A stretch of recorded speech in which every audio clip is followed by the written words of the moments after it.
Little bit, I want to introduce our speaker this morning, Mr. Rico Sharp. He's going to give you a little bit about his background and walk you through some items today. So we're a small crowd, but we're loud, so let's clap and welcome him to Florida Central. Thank you very much. Good morning. How are you all doing? Great. Let me ask this side. How are you all doing? Good. Great. Can I ask you to stand for me for one moment? I got a certain way I always like to start my meetings off. How many of you are excited about what your future holds? All right, great.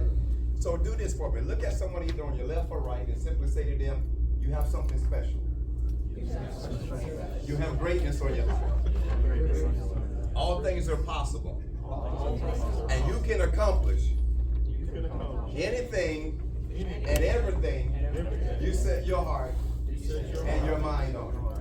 All right? Now say this with me and be a little more forceful with this declaration. Put your hand right here and say, I am special.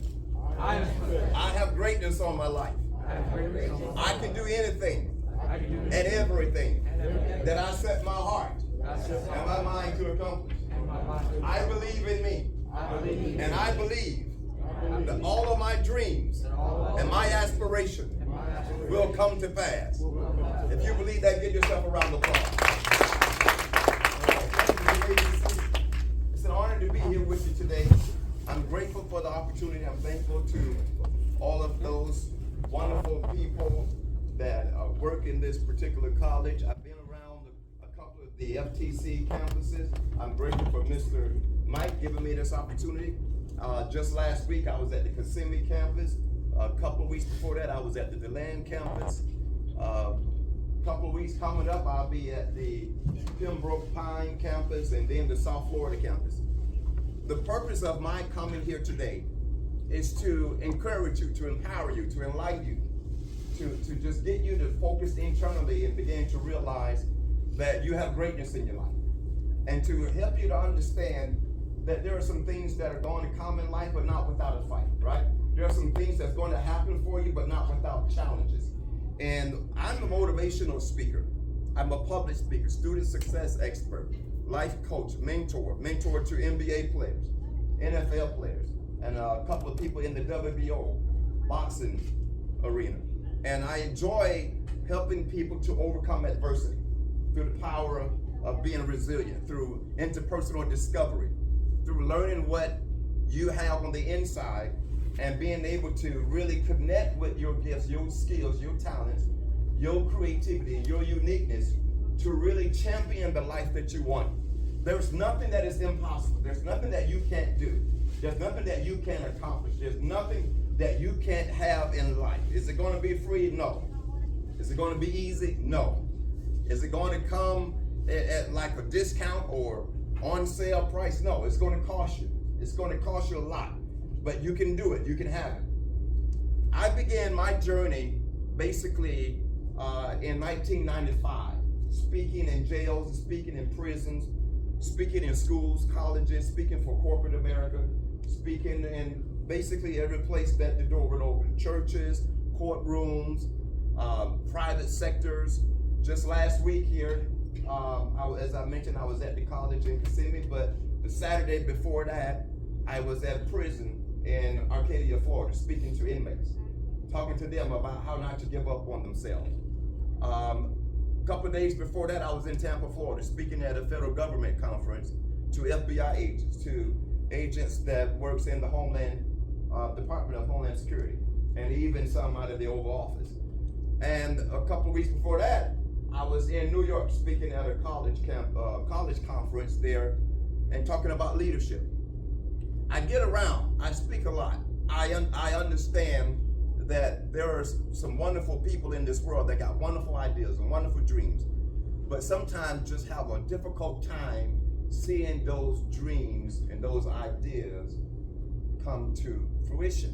And so I come along to just kind of help encourage you and empower you and motivate you and give you reasons to believe in yourself. Listen, I want to share a little bit about my personal life and where I get my motivation from.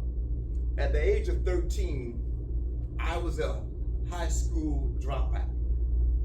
I dropped out of high school at the age of 13. I was in the 9th grade. I was a straight A student, and I had some trouble at home, and things weren't like I wanted them to be, and I felt like I really needed to find a family elsewhere. So I ended up connected with some guys in my school that were doing some things that were not so pleasant.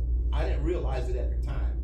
What I did realize is that they had a lot of money. They were flashy. The girls wanted to be with them. The guys wanted to be like them. And apparently I wanted to feel like I could have what they have and do what they did. And I ran away from home thinking I'm going to go and live with them and start a family somewhere else. It was the worst mistake of my life. I found myself homeless at the age of 13. I found myself addicted to drugs at the age of 13. And I found myself engaged in criminal activity at the age of 13. So from the age of 13 to the age of 19, my life was about living in the streets, doing drugs, selling drugs, committing crimes, and being arrested.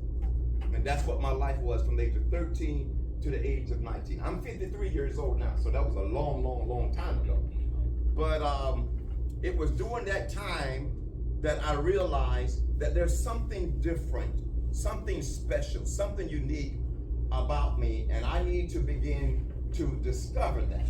And so while incarcerated, while in prison, for the third time, I began to focus internally, and I discovered interpersonally that there is a whole other person inside of me. There's a whole other being inside of me. And while everyone else in prison was using their money to gamble and to buy Doritos and Little Debbie snack cakes, I used my commissary money that was supposed to be for deodorant and Little Debbie snack cakes. I used it to buy books. I found a guy named Billy in my prison dorm who had his own personal library. Older gentleman, was never going home, and he wanted cigarettes and he wanted coffee. And I made a deal with him that I would buy his library. I would buy his books for him. So I took, every time I got money from my family, I would run to Billy and buy an encyclopedia.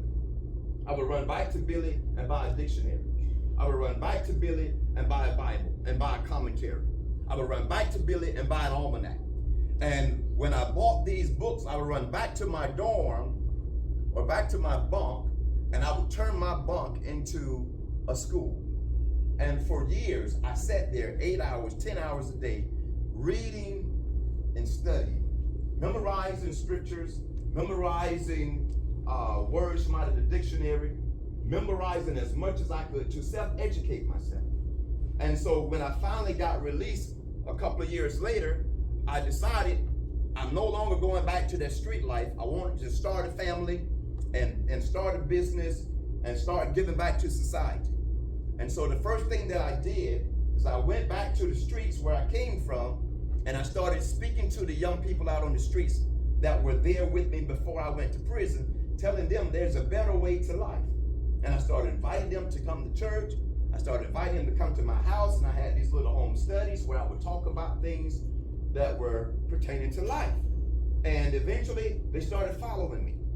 And then eventually, one thing led to another. I started getting calls from county government, state government, federal government saying, hey, can you come talk to these inmates? Can you come talk to our students? You know, speaking of schools, can you come talk to our students? Can you come to the colleges and talk? And I say, yes. This is what I want to do. This is who I am. This is what I live for. I feel like I'm giving back, I'm making a difference, and I'm helping people. And at that particular point, that's how my life began to evolve. I became a pastor, grew a church from my home to 3,000 members. I started a worldwide television show with multiple locations. I started my own business with property investment.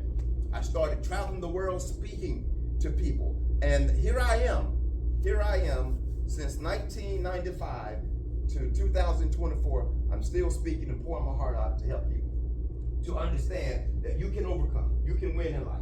And so it's important that you hear my story, because the reason I share that is because I want you to understand that if Rico can overcome, if Rico can win, if Rico can bounce back from being that street guy who went to prison and got his life together, if I can make something of my life, if I can make something of the mess that I was in, then surely you can too.